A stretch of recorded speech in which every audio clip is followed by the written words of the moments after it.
Kalau kita bicara PMI tentunya asik ya. Jadi PMI ini memang kalau di Indonesia itu bentukan kolonial Belanda. Jadi pada masa penjajahan Belanda itu untuk penyelamatan korban perang, terutama kan didirikannya PMI itu menangani korban perang. Ini kita bicara secara nasional ya. Jadi dengan banyaknya korban perang itu pihak kolonial Belanda itu mendirikan Palang Merah. Tentunya kalau di dunia itu ICRC ya, Red Cross ya, International Red Cross ya. Jadi kita itu bernaung di perlindungan di dunia PMI, ICRC. Dan di situ di tahun 1945 setelah kemerdekaan persis 1 bulan itu baru didirikanlah Palang Merah Indonesia. Dan tentunya waktu itu yang di pasca itu Bung Hatta ya selaku wakil presiden, dia menjadi pimpinan pusat 1 bulan setelah kemerdekaan 17 September 1945.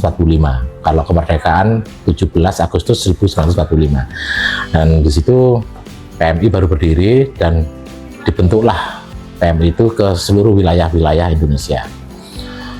Dengan sistem pemerintahan semi kolonial waktu itu yang sudah ada pemerintahan yang ada, akhirnya di Probolinggo pun langsung dibentuk. Nah, kita bicara Probolinggo ya, karena kalau kota kabupaten ya itu kan sebagian dari rentan waktu, tapi dulu itu yang ada itu Probolinggo.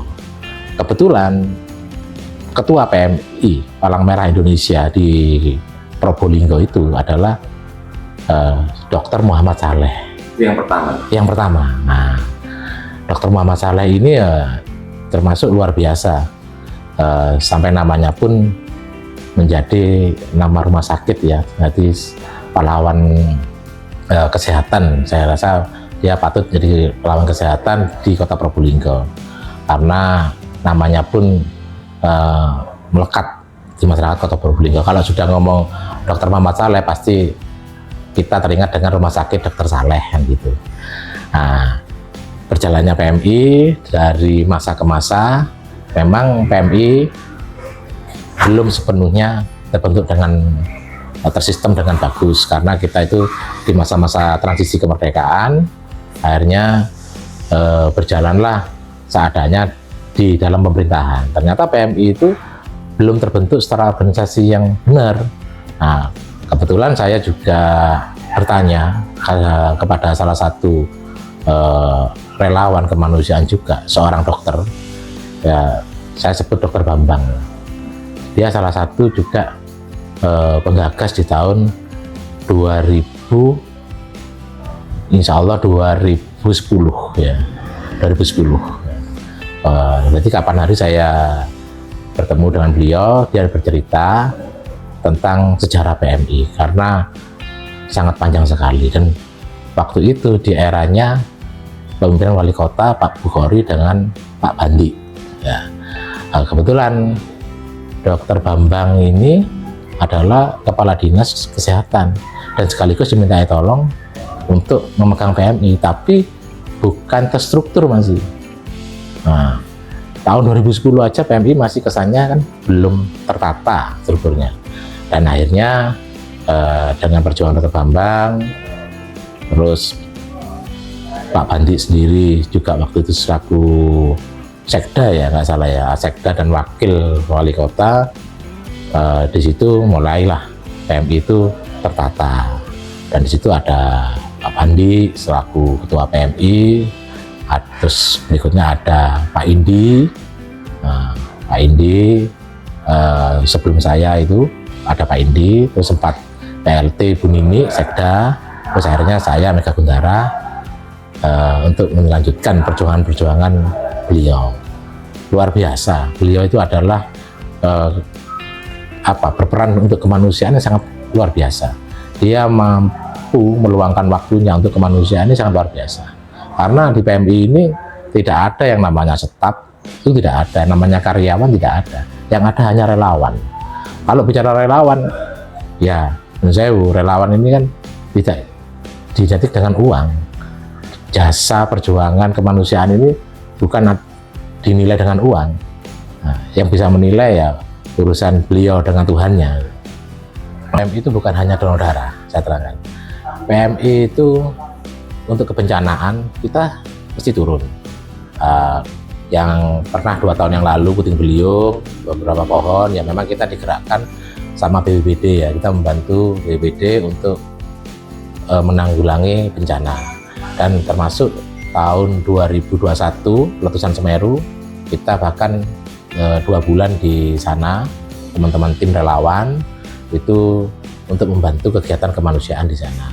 Dan kemarin juga yang letusan 2025 kemarin, di akhir bulan November kemarin kita langsung cek lokasi ke sana dan memberikan pertolongan baik secara fisik maupun bantuan uang dan materi. Nah, dan ini menjadi salah satu komitmen PMI untuk kemanusiaan. Terus kemarin tanggal 3 ya, dini hari kita juga berangkatkan ke provinsi untuk menuju Sumatera, bencana Sumatera. Jadi itulah ya, mudah-mudahan di Probolinggo menjadi kota yang aman, tidak ada bencana, tidak ada yang ingin bencana, tapi PMI selalu siaga dan selalu siap, tapi mudah-mudahan dijauhkan dari bencana, hanya itu. Jadi gini Pak ya, masyarakat itu kan masih banyak yang belum tahu terkait hasil donor darah itu bagaimana, Ya, mana seperti itu. jadi donor darah itu memang sudah ditetapkan dengan Kementerian Kesehatan, Kemenkes, untuk standar harga. Sudah sebetulnya bukan masalah harga ya, di situ biaya pengganti pengolahan darah. Nah, biaya pengganti pengolahan darah itu sudah ditetapkan dengan pemerintah. Jadi di situ kan untuk pengganti pengolahan darah itu tenaga ya, terus untuk pembelian reagen itu kan kita membutuhkan itu, dan itu memang kita dituntut mandiri. Nah, untuk itu, nah, kemandirian itu sudah terhitung di PMI pusat berapa biaya produksi untuk biaya pengganti. Akhirnya ditetapkanlah sama pemerintah pusat, dan itu secara nasional. Dan di situ teman-teman yang semua menjadi relawan itu tentunya kan butuh kelangsungan hidup juga ya. Jadi mereka harus mendapat pengganti yang layak lah, dalam arti dia harus datang pagi sampai sore, itu ya kita hargai beliau itu. Secara spesifik Pak, untuk alur dari donor darah itu bagaimana? Nah, alur donor darah itu memang kita datang untuk pengecekan screening kesehatan, bisa ke PMI atau mobil unit. Kalau kita melakukan kegiatan sosial di masyarakat biasanya ada event-event itu ya kan, minta kerjasama dengan PMI. Nah, itu mendaftarkan, terus di screening, betul-betul dinyatakan sehat. Nah, karena itu ada tes tensi, hemoglobin, HB. Nah, terus untuk tensi jelas ketemu, jantung bagaimana itu normal untuk tensinya. Di situ baru kita dinyatakan sehat, bisa melakukan donor darah, dan dilakukan itu bisa di mana waktu PMI melakukan kegiatan ya. Kalau tidak ada kegiatan di luar, monggo bisa datang ke sini. Dan situ dan kantong darah akan diproses di lab ya, laboratorium PMI. Nah, untuk supaya darah itu dipisahkan, karena banyak yang di masyarakat ini yang memang darah yang kurang bagus ya, dalam arti ya nun sewu, ada yang terjangkit HIV, hepatitis ya. Itu di situ kita di screening lagi di lab, akhirnya kita pisahkan dan menjamin kesehatan masyarakat ini kan adalah hal yang terpenting. Tentunya bagi pemerintah Kota Probolinggo dan PMI ini harus benar-benar menjamin kesehatan bagi masyarakat tentunya di Kota Probolinggo. Jadi artinya nanti disalurkan ke rumah sakit. Ya, jadi sesuai dengan permintaan rumah sakit, alhamdulillah PMI Kota Probolinggo bisa melayani rumah sakit kota dan kabupaten, dan itu menyesuaikan nanti permintaannya dari setiap rumah sakit. Jadi setiap pasien itu bisa mendapatkan pertolongan donor darah itu pembeliannya dari rumah sakit, maksudnya permintaannya dari rumah sakit ya. Jadi kita tetap melayani permintaan dari kabupaten juga. Pak, ini terakhir ya, prestasi Pak dan himbauan kepada masyarakat. Ya. Untuk prestasi PMI di masa pimpinan saya, ya mungkin tidak ada yang istilahnya di kemanusiaan ini tidak ada istilahnya jawara. Kemanusiaan ini melakukan hal yang terbaik bagi masyarakat, itu ada menjadi prestasi. Tentunya di pelayanan ambulan gratis yang kita sudah laksanakan dengan baik, 24 jam non-stop tanpa hari libur. Nah, itu mungkin masyarakat Kota Probolinggo ya yang tidak tahu informasi itu mungkin bisa ke Pak Lurah. Pak Lurah itu ada di lurah-lurah itu sampai ke RT itu bisa save nomornya PMI di situ.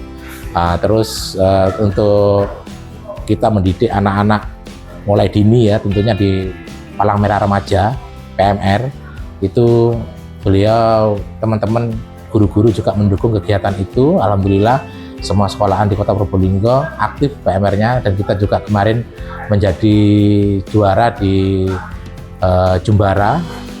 Jumbara itu adalah Jumpa Gembira Relawan.